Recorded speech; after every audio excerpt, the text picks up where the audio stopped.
ఇట్లా పోయేవరకల్లే నా భార్య వచ్చి ఆ ఎనుక కంగిపెట్టి గుంజి కింద పడగొట్టేసి మళ్ళీ ఒకటే గుంజుకపోతే దుమ్ములో దుమ్మైనా మట్టిలో మట్టి అయినా గుంజుకపోయి నన్ను చర్చి ముంగట కూర్చుని పెడితే సాయంత్రం 4 గంటల దాకా నేను మాత్రం అన్న అడుగు పెట్ట సత్తి సావాలా, నా కోసం నేనే సావాలా.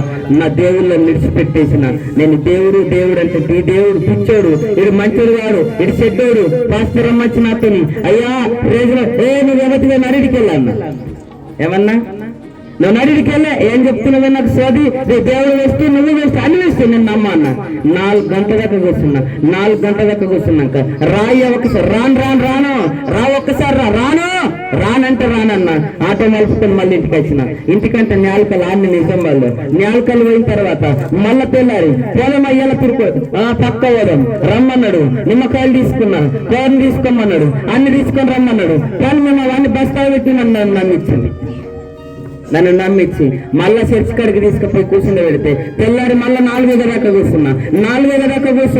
నాకు రాబుద్ది అయితే లేదు, నేను రాను, నాకు దూపు అవుతుంది, నీళ్ళు ఇయ్యండి, నేను చచ్చిపోతే నాకు నీళ్ళు ఇయ్యండి అన్నప్పుడు ఆయన తాపాస్తమనే నాకు నీళ్ళు తీసుకొచ్చి బాటిల్లో నీళ్ళు తీసుకొచ్చి ఇచ్చినప్పుడు నీళ్లు తాగిన వెంటనే నాకు ఎందుకో లోపలికి వెళ్ళాలనిపించింది. లోపలికి వెళ్ళిన తర్వాత మీరికెక్కాల నా 2 కాళ్ళు పడిపోయినాయి. నేను దేవుడే, నడుసుడు కాదు, నేను దేవుడే. స్పిరిట్ నా మీదకి వచ్చినప్పుడు ఉరుకుతుంటూ బొరుకుతుంటూ తప్ప మిగిలిన టైంలో నేను దేవుడే. అటువంటి స్థితిలో ఆ మీదికి పోయిన తర్వాత వేరే వాళ్ళని లగ్గమైందట. అందులో అన్నం అడకొచ్చిండ్రు నాకు. ఆ అన్నం తిందామంటే గొంతు మింగరాదు, నీళ్లు తప్ప వేరే ఏమి నా లోపలికి లోపలికేం పోవు. ఆ టైంలో దేవుడు నన్ను కాపాడి మహోన్నతుని చాటున నివసించేవాడే. 11 దావీదు కీర్తన 11 ఉంటుంది. మహోన్నతుని చాటున నివసించేవాడు, సర్వశక్తి నిండుని విశ్రమించేవాడు అనే వాక్యమును నేను చదవటానికి 15 రోజులు టైం పట్టింది. మహో ఇట్టే తప్ప నాకు ఇంకొక అక్షరం ముద్ద కూడా వచ్చేది కాదు. అప్పుడు దేవుని నేను తెలుసుకున్నా, ఆయన రుచిగా నేను చూసిన తర్వాత ఇదంతా కూడా జరిగిన తర్వాత ఎప్పుడైతే దేవుని ఇష్టపడుతున్నానో నా భార్య నన్ను దూషించింది, నా కుటుంబము, నా బంధువులు అందరూ కూడా నన్ను విడిచిపెట్టేసి అందరూ కూడా ఒంటరి చేసి వెళ్ళిపోగానే కంటేశ్వర్ బ్యాంకు కాలనీలో నిజాంబాద్ తెలుసుకోండి, కంటేశ్వర్ బ్యాంకు కాలనీలో రైలు పోతుంది, కింద నుంచి బస్సులు ఆటోలు పోతాయి. నాకు అది చూసినప్పుడు నా జీవితం గుర్తొస్తుంది. అదంతా నా చుట్టాల దగ్గరికి కొత్త వెలివేసాడు, బంధువుల పెట్టుకొత్త వెలివేసాడు. సి అన్నారు, టూ అన్నారు, గిఫ్ట్ అన్నారు. భార్య కోసం ఫోన్ చేసి తోలుకొద్దామంటే అది రాదు, నువ్వు ఓకు వేస్తావని మాట్లాడినారు. అన్నాక నేనేం చేసినంటే సప్రియక దీనంతటికి పరిష్కారం ఒకటే మార్గం. ఏంద మార్గం? సావటమే మార్గం. ఏం మార్గం?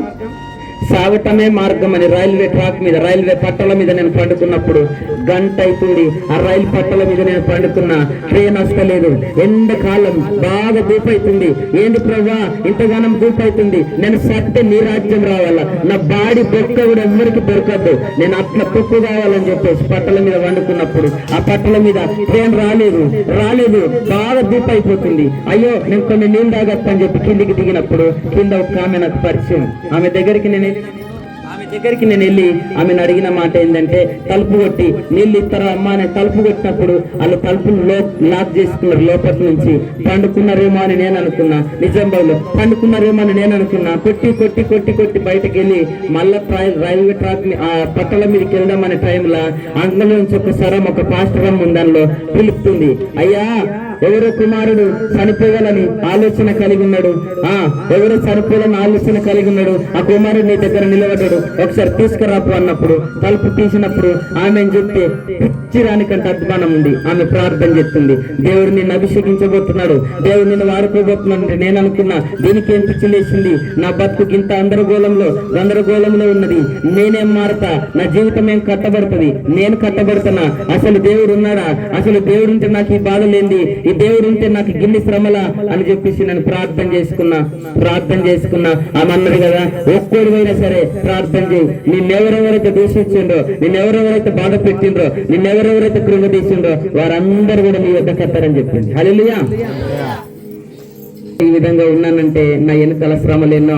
నా భార్య నా దగ్గరికి వచ్చింది, నా కుటుంబం నా దగ్గరికి వచ్చింది, నా బంధువులు నా దగ్గరికి వచ్చిండ్రు, నా స్నేహితులు నా దగ్గరికి వచ్చిండ్రు, నా బంధ రక్త సంబంధికులు అందరూ కూడా నా యుద్ధకు వచ్చిండ్రు. ఏ అటాచ్ పాత్రం అయితే నన్ను అన్నారో అదే అటాచ్ పాత్రలు ఇంతమందిని రక్షించడానికి దేవుడు నా కృపనిచ్చింది. హల్లెలూయా.